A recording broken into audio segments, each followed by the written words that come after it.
Hello and welcome to the course Introduction to the Psychology of Language. I am Ark Verma from IIT Kanpur and we are running in the 6th week of the course. We are talking about reading. In today's lecture I will talk to you about particular theories of reading, mostly from the perspective of how do you move eyes across the page, what are the processes that intervene while you are moving eyes and getting the maximum information out of the given text. There are two so basically the theories of reading kind of try to explain reading behavior by answering two interesting questions. First is, when should the eyes move? Say for example, when and how the eyes should move across the page in order to get you the best meaning. Say for example, so in order to get you the best chance at getting maximum information and making meaning and moving further. And also, when should the gaze end? When have you got enough information that you can move to the next point? So both things, when should the eyes move, from where, which portion to which portion, how exactly, and when should the gaze at a particular place end and before you move to the next point. So these are some of the questions. Other question is also very important. Say for example, why is the beginning of the parafoveal word important? Now if you remember, in the last lecture I was talking to you about this aspect that there is also something called parafoveal preview, which is basically the information that is accessible outside the foveal region. Okay. Say for example, the 1 to 2 degrees is the fovea where you are getting the maximum information, and after this 2 degrees there is this region between 2 to 5 degrees in the spatial area, which also kind of you are getting some information even though the acuity is not that high. Why is this parafoveal preview important? So it has been shown in a number of studies across the literature that parafoveal preview is very important for getting the maximum acuity and so on and so forth. So that part is also very important. Also there are the reading theories could try and explain why particular kinds of words are skipped more often than others. Why are some words more predictable, why do we often choose to, say for example, skip the grammatical function words and move only from content word to content words in various degrees. So some of these things we will try and answer in today's lecture. Now before we kind of go to the theories directly, there is some important facts, some trivial information that we would like to share. Say for example that as we said, as we kind of did in the last lecture, that we talked about the eye brain lag, which is the time it takes for visual information from the retina to reach to the cortex. So that is 50 milliseconds. It takes around 100 to 150 milliseconds to plan and execute a saccade. So that is some time, and fixations generally at one place are between 225 to 300 milliseconds. So if you kind of try and subtract the 50 milliseconds with the 150 milliseconds in planning and executing a saccade, basically what you will be left is, you will be left with anywhere between 25 to 50 milliseconds, which is basically the language processing time. So from the first 50 milliseconds the information was just going from the retina to the visual cortex, you are not really processing anything. As soon as those 50 milliseconds ended, you started processing information. In the next 100 to 150 milliseconds you started to plan the saccade and execute the saccade. The entire time that you are anyways going to spend at this particular fixation is anywhere between 225 to 300 milliseconds. So if you kind of subtract from this 225 the 100 and the 50, you are anywhere getting between 50 to 75 or 25 to 75 milliseconds for actually doing the linguistic processing of this stuff. Okay, that is a very short amount of time that you are spending on actually the reading part. So that is something very interesting. There are two kinds of models that we can talk about when you are talking about models of reading, and the first kind of models are referred to as the oculomotor control models. So the oculomotor control models are basically, as the name suggests, are models about how the eyes are moving, and they majorly talk about movements of eyes and the mechanisms that govern the movements of the eyes. Typically the belief in the oculomotor models is the fact that language related information does not really play a part in eye movement planning. So they are saying eye movement control and planning does not really take a lot of inputs from language related variables. Basically it is more about the motor part.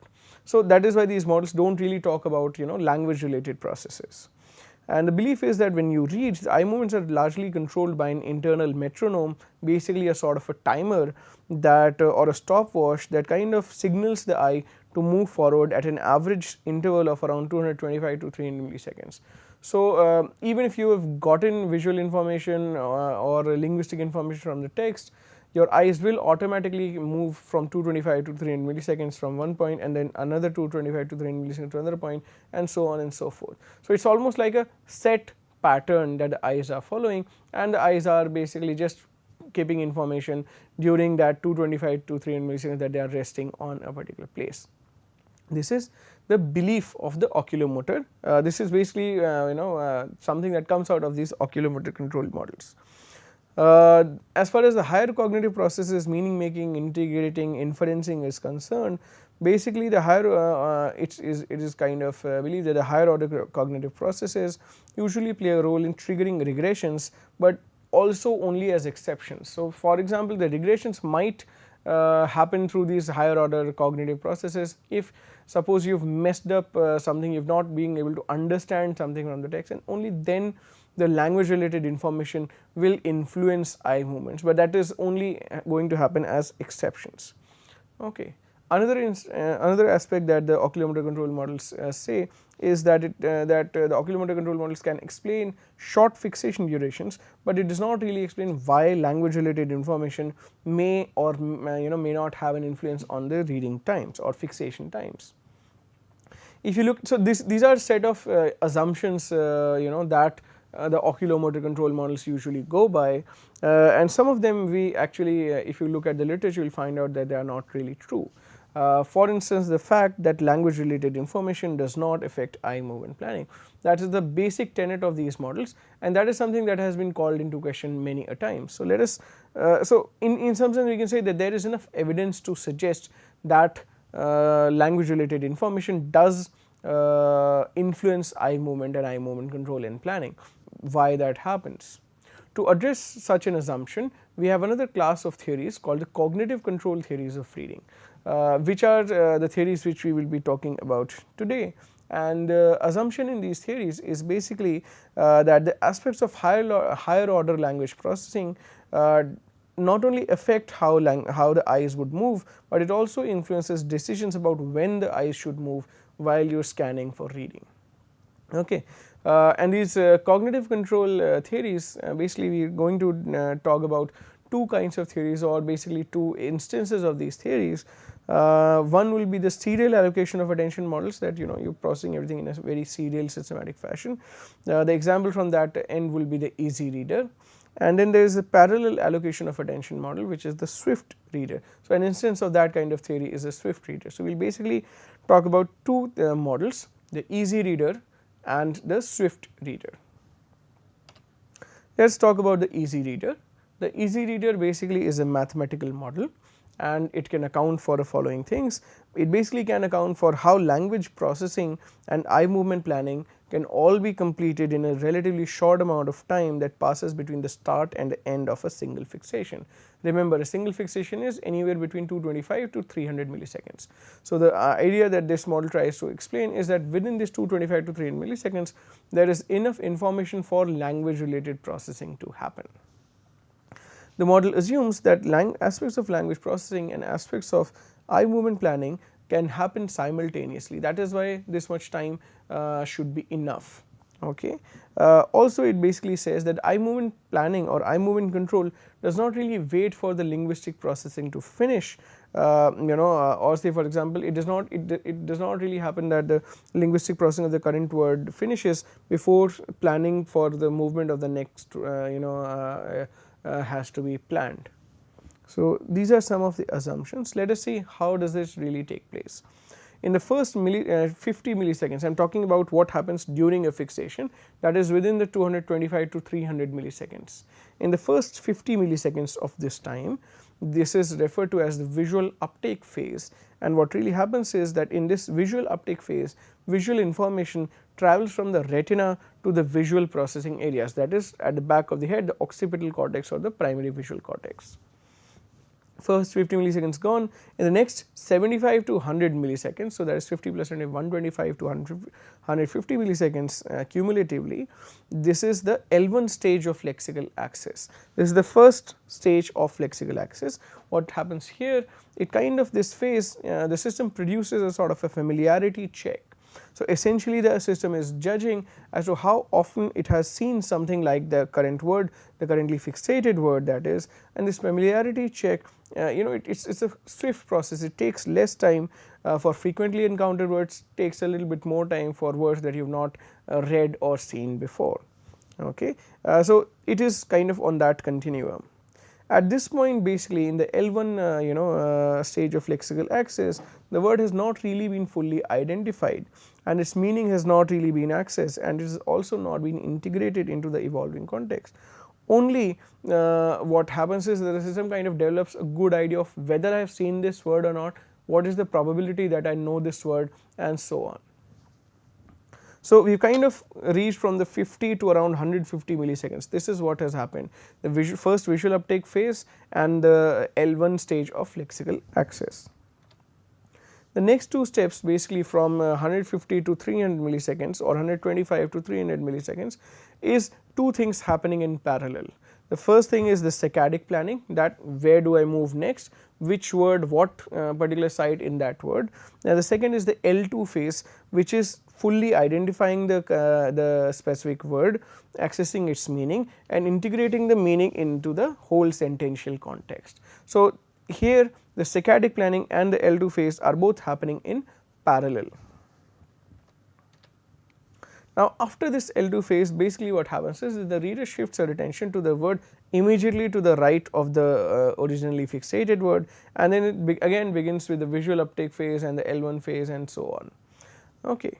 Now, the easy reader basically allows for allows the model to be influenced by linguistic aspects, and it adopts a very slightly risky eye movement planning strategy. Basically what it does is that because it takes around 125 to 150 milliseconds for the first two stages, and only around 100 to 150 milliseconds is left for eye movement planning and linguistic processing.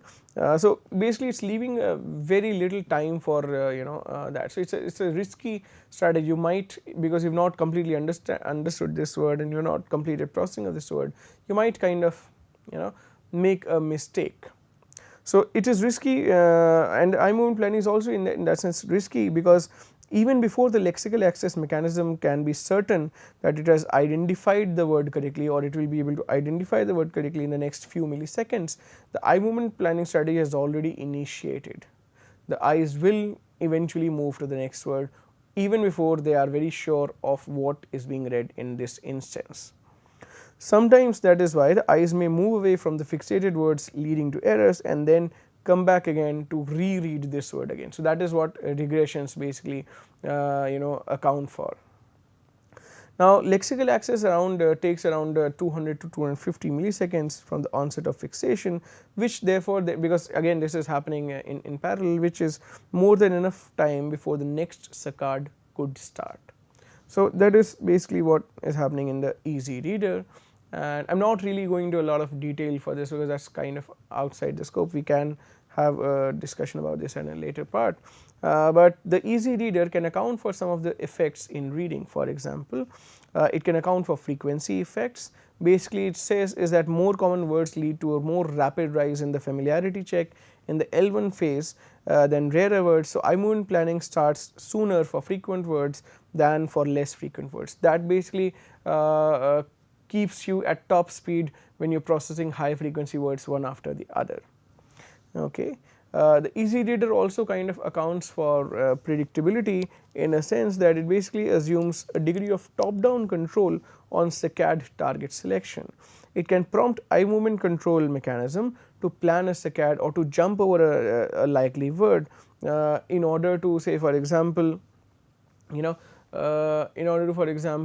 ease the process of reading or keep it as fast as possible. So, the easy reader can therefore account for both frequency effects and predictability in an independent and non-interactive sort of fashion. Predictability basically because in a top down fashion, as soon as you kind of get a sense that okay, you might know this word or you are fairly familiar with this word, you can decide to skip the word, and that is why the predictable words will be more often skipped. Also, the easy reader can account for what is being referred to as spillover effects. What are the spillover effects? A spillover effect is basically that if you are reading a more difficult word in the current fixation, your reading time for the next word will also become slower. Or if you are reading a very easy word in the current fixation, your reading time for the next word will also become much faster. And it's very easy to figure out in the sense, if you kind of take this word, say for example, the investigator visited the library this morning. Investigator is an easy word, but it's kind of longish. You will spend more time here, so your reading for the next word become slightly slower.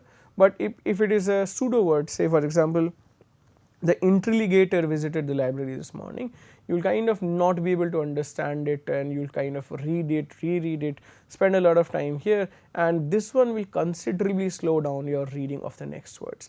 So, this is basically what is referred to as the spillover effect. Okay. And why is spillover effect happening?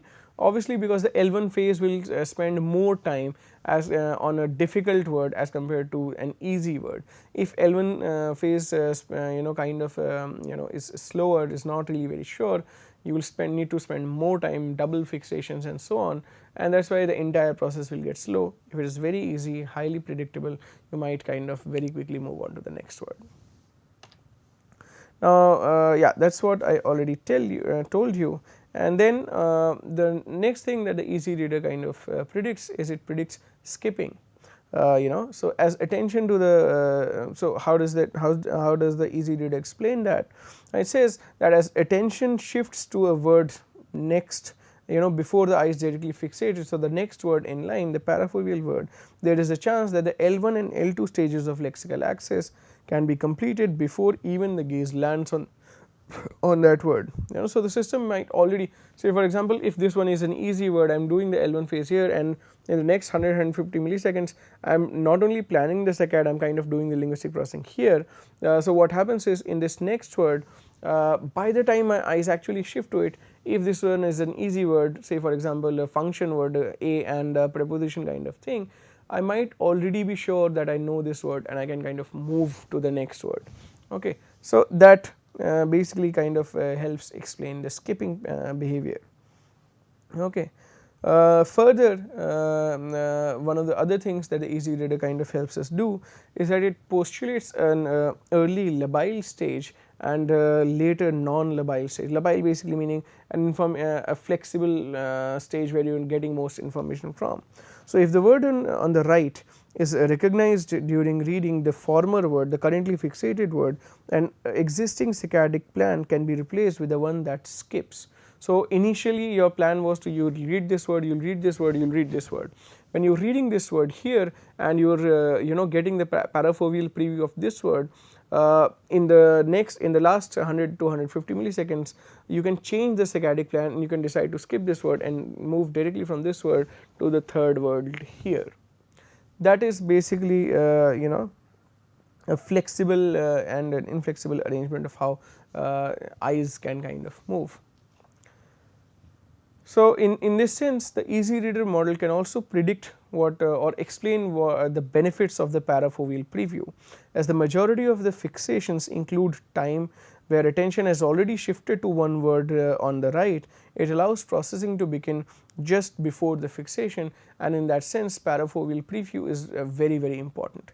If so, for example, if in the moving window paradigm or the boundary change paradigm, you kind of take away the benefit of the parafoveal preview, that is how you will see that the reading speeds kind of become much slower in those instances.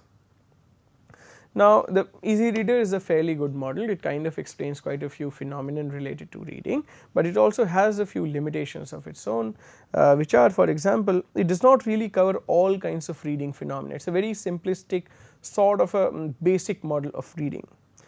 It can also only explain progressive saccades, but cannot really tell how or why the regressive eye movements really happen, or the regressive saccades really happen.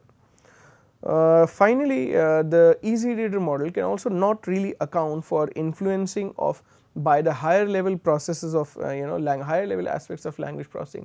Say for example, reading metaphors and making abstract connections and so on. None of those things really find sort of a entry into how the easy reader kind of explains word reading. So that is basically, that was about the easy reader model, and here is you can see the schematic borrowed from Traxler's book. How does that really look like? So this is basically the schematic of the easy reader model of eye movement control in reading. You can see that there are these particular movements, movement 1, movement 2, and then there is this L1 and L2 phase which are happening, and you have low. So initially you are basically doing the visual processing information. Okay. Now let us move our attention to the Swift reader, or the Swift model, which is a parallel attention model as opposed to the sequential attentional model that was implemented in the easy reader. Now this is a very prominent, a very important model of parallel model of allocation of attention. Basically says that we can attend and perform lexical access for up to 4 words at a time. Okay. So basically the one that is fixated, 1 at the left and 2 on the right. So in the entire perceptual span you can kind of gain information from this entire visual perceptual span at once. And it says that attention is not really allocated equally across all of these words. The highest amount of attention will probably be in this in the fixated point, and then kind of going degrading slowly on the either side. So this is basically referred to as the gradient of attention from the directly fixated words to the other words on the right and the left. Basically it predicts using a metronome, and the metronome can basically metronome or an internal stopwatch, and this metronome basically can be influenced by the linguistic properties of the word that fall within the perceptual span. So let us look at this a little bit in a little bit more detail. Now when the perceptual processing is difficult, the execution of the next saccade can be delayed. However, there may be a lag between the decision to delay the and plan a next saccade. Now the Swift model is different from the easy reader model in terms of saccadic planning. Say for example, in Swift an activation field is computed. So basically you are actually looking at the entire perceptual span and you are kind of looking at an activation field. So the highest activation is coming from the regions falling on the fovea, and then gradually going decreasing towards the left and towards the right. So basically what is happening is that this activation field is computed over the entire perceptual span, wherein these words are differing in their perceptual salience, and salience in that sense is basically being affected by both low level spatial information and high level linguistic aspects. So basically depending on the visual acuity, that is the low level salience information, and also the higher level linguistic aspects. If it is a is a difficult word like investigator, or it's an easy word, say for example, or is it a function word or a grammatical word, a function word or a content word, those kind of things will also affect or impact the salience of the word within the perceptual span. Okay. Words with the highest salience will therefore be chosen as targets. So basically the movements will of the eye movements will basically be according to highest salience. So your perceptual span is this, and this is the highest salience, and then the next field will again kind of, the eye movement will be from the highest salience word here to the highest salience word in here. So this gradient of attention basically works like this. Directly fixated words have the greatest impact on fixation times, and the others will have slightly less impact on how much time you spend there. Sometimes what could happen according to this particular model is that words on the right of the fixated word can increase the amount of time you spend on the fixated word. Say for example, this is called parafoveal on foveal effect. In some of the studies there is some evidence about this as well. Say for example, some of the most recent studies have shown that the properties of parafoveal words can actually influence the fixation times on the foveal word. Let us look at this sentence. She slammed the wooden door behind the screen and ran to call the cops. Now, Reinhold Kliegel and colleagues manipulated the preview of a word 2 words away from the fixated word in the above sentences. Say for example, the fixated word is wooden, and they would basically manipulate the preview of the word behind, okay, one word ahead, and basically when they manipulated the preview, suppose they converted that to x's, it led to longer reading times when the gaze shifted to door. So, because the preview was not there, it kind of you spend more time on door because you are trying to get that preview apparently. Okay. Also, it has been shown that manipulation of linguistic properties of the parafoveal words also influences the fixation times, as has also been predicted by the Swift model, because all of that is being processed at the same time. If there is any difficulty in terms of visual or linguistic processing of the words in that perceptual span, that is going to have some impact on the highest salience target or the fixated word also. Now, are there any evidences? Is there a lot of evidence for these kind of parafoveal effects which the Swift model is postulating, so to speak?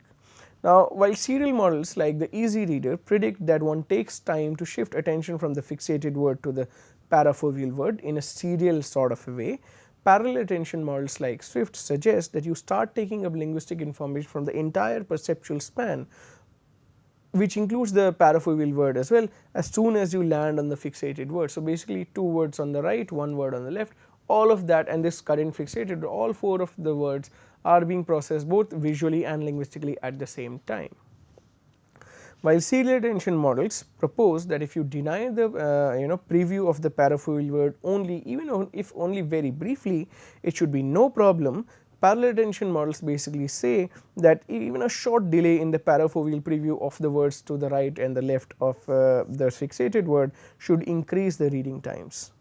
Indeed, it has been shown, say for example, in a study by Inhofe and colleagues, that reading times were slowed even when preview was denied to readers for a short duration of about 140 milliseconds, and in other conditions, if when preview was made available, it benefited the readers within the available 140 milliseconds. But then again, this evidence of parafoveal on foveal words is not really very it's not really very clear and very definite. Say for example, Robin Morris and colleagues basically found that a 250 milliseconds delay of preview information disrupted reading times more than a short 50 milliseconds delay, hence kind of supporting the serial models more. Now, while it kind of sounds very interesting, the Swift model also has some of its limitations. Say for example, it can also, like the earlier model, not explain a full range of reading phenomenon. Also, parafoveal and foveal effects might sometimes basically be attributed to mislocated fixations rather than the gradient of attention that this model is kind of predicting. This is the a schematic of diagram of the Swift model, and you can see here that there is this random timer which is deciding how the eyes will have to move and kind of decides about saccadic latency in terms of when and where and so on and so forth. This is all from me about the 2 models of reading that we are supposed to discuss today. I will talk to you about other aspects of reading in the next lecture. Thank you.